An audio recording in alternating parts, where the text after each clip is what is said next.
It's a good number for raids. 24, it gets messy. Well, that's the whole point of the raid. It's gonna get messy. People are gonna screw up. Isn't that the fun of it? You know what I mean? You're, God damn it, Blue! Pull it together! We raised in a barn? Stand on your point! You know what I mean? Like that's like the core of what makes raids fun.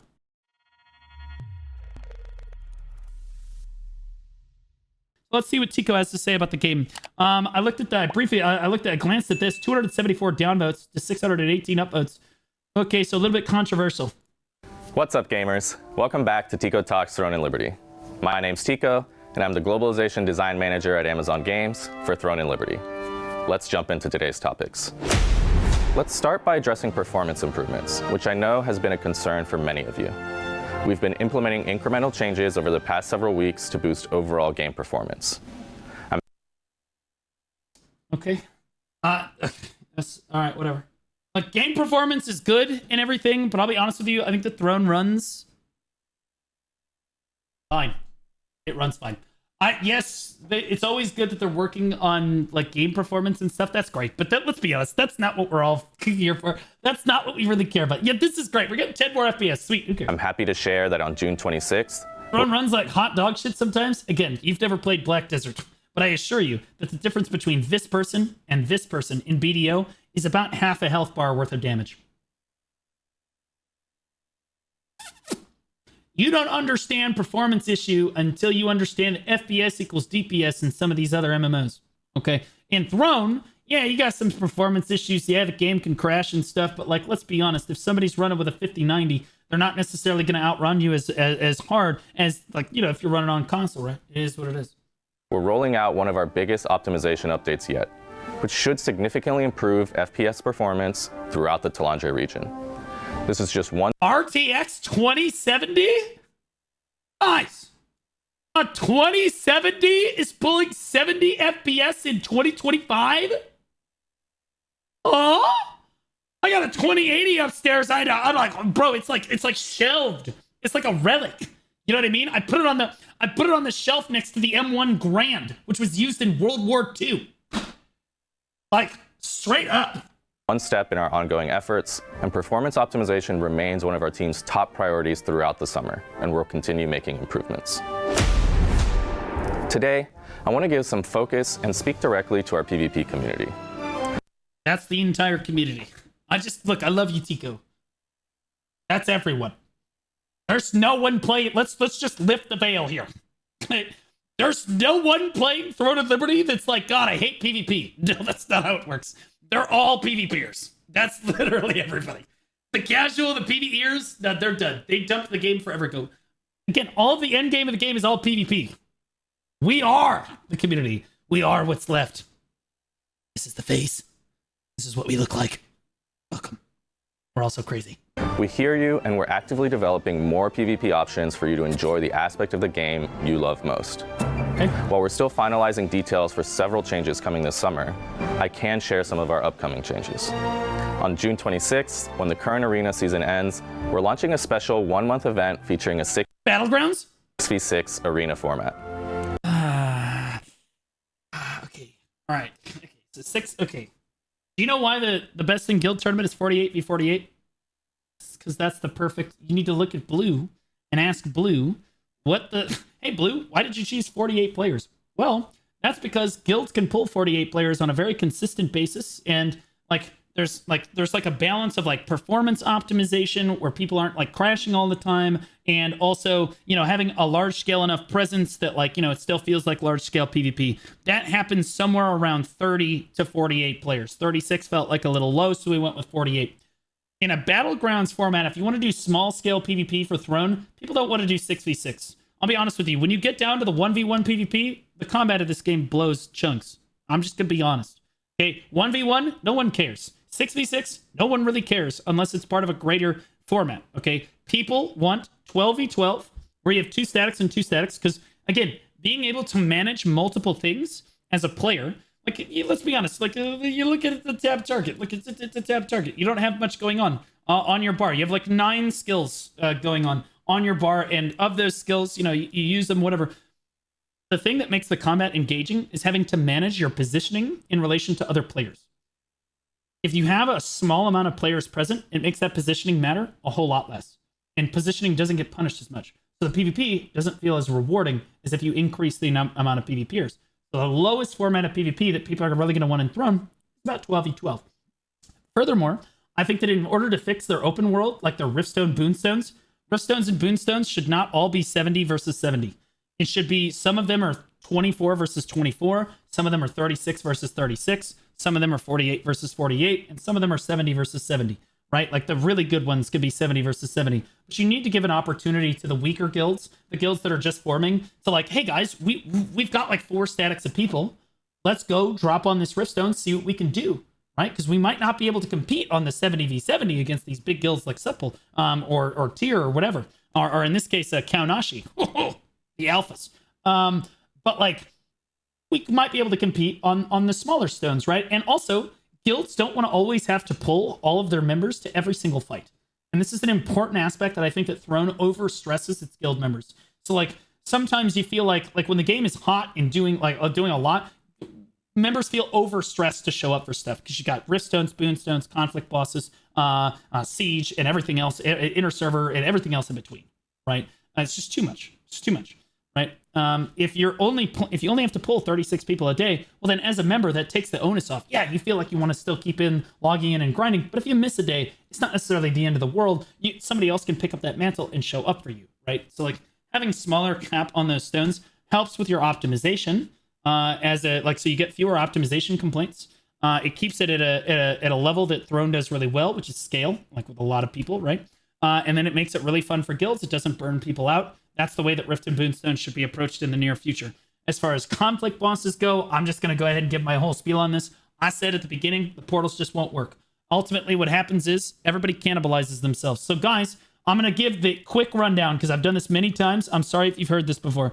Let's say you have guilds 1, 2, 3, and 4. Guild 1 is the strongest. Guild 4 is the weakest. Okay, and it progresses down the list. All right. Guilds 1, 2, 3, and 4 jump into the portal together. All right. Guilds 3 and 4 are paired with one another. They will fight each other. Okay. And guilds 1 and 2 will also fight each other. Okay. Now, there is a chance that 2 could fight 3 or 4 if 1 doesn't show up. Right. So 2 could win. To be clear, 2 could absolutely win. Which is the only guild that can't win no matter what happens, no matter who they get paired up with? 4. No matter what, the weakest guild signing up for the conflict always gets blasted in the conflict. They always get absolutely Baja blasted in the conflict. Okay, so eventually, what does 4 decide to do? They stop coming because they know that it's helpless. They can't win. Well, then what happens? Well, then 3 becomes the weakest guild in the conflict. And so now 3 just decides, well, good, it's not worth coming anymore. And then 3 stops coming. And then eventually 2 realizes that the only thing they have to do every day, as strong as they are, is to fight number 1. And they just get it shoved in every day. So they stop coming. And then again, the scene cannibalizes itself in this way. You cannot have 1v1s. That is not how it works. 1v1s are not what a PvP scene wants. Every once in a while, 1v1s are good. Like with a tournament. A tournament is great because then all the chat PvP, everything, all the work, the hard work, nobody can dodge at a tournament, right? Or if you do, you look bad. Everybody knows what the pecking order is after the tournament. Nobody needs to know that nobody needs to fight Kaunashi now to know that they're the strongest guild in NOS. They already know. Okay? They're aware. They don't need to be made more aware every single day, having to fight them every single day. It's just not how it's going to work. Okay? What you need are team fights. So what you need to do when you develop a PvP system in this game is you need something that encourages Guild 4 to show up for battle. Okay? You need a guild system that does teams. If you want conflict bosses to be fun, okay, if you want large-scale PvP to be fun, you have to balance the teams in a way that makes feel like Guild 4 feel like they can win and they can show up. So in other words, you put Guild 4 with Guild 1. Okay, so the strongest and the weakest guilds are together on the Riftstone. And then the middle tier guilds are together on the Riftstone. And together, this is actually a pretty good fight. And 4 and 3 both feel like they're contributing in a meaningful way to making their team win. Okay, this keeps guilds showing up in the future and helps build a very healthy, competitive PvP scene. Okay, like that's what you want. 1v1s every once in a while are great. You just can't do it long term without doing teams, or you can go back to what conflict bosses used to be if you just want to do it open world, let everybody go nuts, but then you have to remove alliances. The reason you have to remove alliances from the game, and I advocate that you do this strongly, alliances, they don't necessarily need to be removed. The maximum alliance size needs to be 70. Whatever the maximum guild size is, that's the maximum alliance size. It's literally just that simple. You could increase guild size to a 100-man cap if you want to. Then alliances can be 100 men strong. But at the end of the day, a guild that is only 24 people does not want to show up to it. Let's say a guild of 24 people. They got their 4 statics. They're relatively strong. They're relatively solid players. They're new to the game, whatever. They show up to a conflict boss. They see 280 people all on the same team, teabagging everyone else around them. What are they going to do? They're going to stop showing up. Of course, they don't want to do that. It's a Megazord. They can't beat 280 people, but you know what they can do? If they have 24 people, and another guild also has 10 people, and another guild's got 6 people, and another guild's got 30 people, suddenly, this guild with 24 feels a lot more competitive. Suddenly, that conflict boss, the 70, still has advantage, but they're really struggling to maintain control because all of these other guilds are constantly attacking them from different angles. Okay? So if you want to bring back the old conflict boss system, which is what I would ultimately advocate that you do, you have got to cut your alliances down to like 100-man total. It's got to be where your max guild size is. And I understand what the developer, I understand the developer's reservation about this is they think that the thing that Throne of Liberty does best is scale, like large scale PvP. And that is true. But at the same time, you can have scale like Siege. You can do Siege with, 70 men defending the castle. You'd have to adjust some of the mechanics. You'd have to maybe introduce some siege defense weapons to help them. But it's doable. You could definitely balance that. That's doable. And everything else in the game would be better and would encourage new guilds to prop up and continue to grind for gear early on. And like through the mid game, if they got to show up to conflict bosses and feel like there was a reason that they were showing up to that conflict boss, then to show up to a Rift and Boonstone, and they don't have to show up to a 70-man Rift Boonstone where they're just going to get bowled over by Tyr or Kaonashi because, well, they just drew the short straw and 70 members plowed through their 24. No, they could show up to a 24-man stone, and it allows that guild to prosper and have a good time.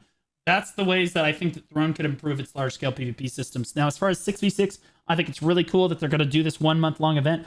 Sounds kind of like an in-game like AOS, like Arena Solaire, like we have in BDO, like where there's going to be rankings and stuff, is the way he kind of introduced it here. That's cool. That's great. But we're going to need a little bit more than that. This new arena format will support solo queue and full player 16 queuing in both normal and ranked modes. Oh, 16-man queuing. Whoa. Wait. Huh? For solo queue and full player 16 queuing in both normal and ranked modes. 6-team. I don't think he's saying 16. I think he's saying 6-team queuing. So like you can queue up with like a full team or you can queue up by yourself. I see. I believe this will provide fun, on-demand PvP content for full parties. That's great and everything. There's a certain amount of the Throne community that will like this. The majority of the Throne community is not going to like this as much because when you boil the PvP in the game down, like I said, the combat kind of falls apart a little bit. It's again, you want to keep it at like a healthy amount of players so that positioning matters. Similar to our existing arena format, team composition will be balanced with a limit of 1 wand and 1 SNS player per team. Okay, so everybody's just dead then. There's no way a healer is keeping up with 5 other members in the lobby. I've tried it before. It's not possible. 1 healer. You need 2 healers. You need 2 healers or everybody's dead. Okay, like there's no way that's. Also, you said that people can queue with their 6-man statics. Well, a lot of their 6-man statics have at least 2 healers, so they can't. Gotta find somebody else. We're also introducing another piece of content for our PvP enthusiasts. Also, Dark Blighter. Yeah, F. F's the chat for Dark Blighter. Yes. On June 26th, you'll face new challenges with the Blue dropped his pocket BDO. Yo, we're gonna work on it. Okay, I'll tell you that is true. Introduction of Ascended Arc bosses, enhanced versions of Queen Belendir and Tevent that will spawn twice weekly. Okay. These powerful bosses will drop special materials that will allow you to upgrade Tevent and Belendir weapons. That's a W change. That's really good. That's really good. You got to keep the gear like creeping along here, because otherwise there's just no reason for people to log in once they've maxed out. I'm happy to share that these encounters, similar to our existing Arc Boss encounters, will have open world PvP versions. I know many guilds enjoy large-scale PvP content, so you'll now have 4 total open world Arc Boss fights per week to enjoy. That is really good. But again, because alliances are so big, the conflict bosses end up being like a Megazerg winning every time regardless. So again, the alliance issue, it needs to be addressed. It needs to be addressed. I also want to note that there will be a peace mode available. Okay.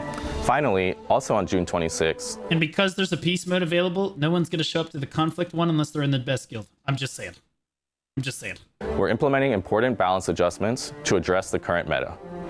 Since our last update, we've observed the combat landscape shifting too heavily toward melee and dagger play. So to create a more diverse competitive environment, we're buffing Longbow's PvP damage output while applying some targeted reductions to a couple high-performing dagger and spear skills. I did not hear corded crossbow in there. Okay. I will say that the most recent balance patch, they were like, yeah, we want to nerf the melee meta. Out with the melee meta, in with the new melee meta. These changes aim These could be good. I think it's good that they're constantly approaching balance. This is overall a good thing. People are going to have their opinions on balance and stuff. I'm glad that they're consistently changing it and trying to see what works. That's good. Right. to create more viable options on the battlefield and encourage strategic diversity. We'll continue monitoring combat data closely and make further refinements as needed. Excellent. That covers our immediate PvP content changes, but we have much more planned, and I can't wait to share more about our summer plans next month. Okay, I want to touch on our upcoming raid, which I'm so excited about. It launches just over a week from now with global timing, so all TL players around the world can experience it for the first time together. That's a good thing. Chat, how many of you on all 3 platforms, how many of you are going to do the raid? How many of you guys are going to log in for the raid? I'm excited. I'm going to try it. I think I'm going to give it a go. But I think that without like consistent PvP changes, I do think they're going to lose a fair amount of players.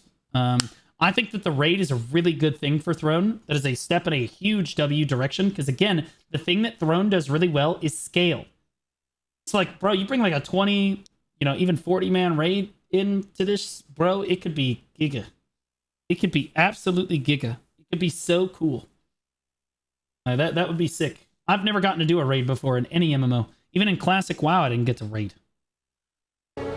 Next week, Godspeed and I will return with a comprehensive raid deep dive video. Okay, so it's good. You guys are excited about it too. And this looks good. Where we'll cover everything you need to know. We'll share insights from the developers behind the raid, including their inspiration, the lore, and dive into all the gameplay details. This includes how the raid functions, mechanical approaches, difficulty tiers, rewards, and of course, new raid gear. For now, it's only 12 people? Bro. Okay. I don't know, man. I think it should be higher than that. It should have been like 24. Or 18 at least. It should have been at least 3 statics, in my opinion. But okay, sure. 12 is fine. But again, what Throne does best is scale. It works for PvE as well as it does for PvP. Please just increase the amount of people. now It's a good number for raids. 24, it gets messy. Well, that's the whole point of the raid. It's gonna get messy. People are gonna screw up. Isn't that the fun of it? You know what I mean? You're, God damn it, Blue! Pull it together! We raised in a barn? Stand on your point! You know what I mean? That's like the core of what makes raids fun. tell you that the raid features 3 challenging bosses, and to enter on normal difficulty, you'll need a combat score of 5,000. So for those of us that have been putting on a tournament for the last month and a half, and like doing the prep for that, I still make it. We're good. I can still do it. God, I can go back to playing the game again. The same requirement as our latest co-op dungeon. I'm incredibly excited for you to experience this content, so be sure to tune in next week for the full breakdown. Sweet. And now for our community question. If we could add another PvP mode, what would you most like to see? Battlegrounds every time, right? Just like 12v12. 18v18, 24v24. Like that's what people have been asking for Battlegrounds forever. Didn't Tico say Battlegrounds last time? Please like and subscribe if you want to see more of these videos. Thanks so much for watching, and I'll see you in Silesium. All right, well, okay, I can see why it's a mixed. I think that people are downvoting this because he didn't address some of the key things that people I think are concerned about the game. We don't want any more T1 drops from T4 dungeons. And it's not low, it's like a 74% chance. Please, that's so bad. I mean, that's true, but that's not like the core issue with the game. Community's been asking for Battlegrounds this entire time. That's all we want. Yeah, I told you. Bro, 12v12, you think this is pre-watched? 12v12, 18v18, 24v24, something like that. Let us queue up for this role selection and everyone will be happy. Yep. Could have said it better myself. Yep, that's it. I agree. Yeah, I'll be honest. These are good changes for the game. I agree with the Tico talk, but also I think that they need to address the elephant in the room, which is alliances, conflict bosses, and everything else. Yeah, right? Like, get blue in? Of course. Get me in. It'll be fine. I'll be okay. I'm gonna get there. My goal in T2 is to get up to 6K. I need to get up to 6K. I want to do that in the next 4 weeks or so. I have all of my T2 gear bought and fully traded. That's done. But it's not level 12 yet. So I think that once it's all level 12 and I get all my mastery and stuff up, I think I'm gonna be at 6K. Ask AGS for a Lucent code, bro. It's not really a Lucent thing, it's that I just need to be able to play the game. Spend my tokens, get armor stones, like actually play the game and whatnot. Anyway, that's the video right there. You guys can go interact with it.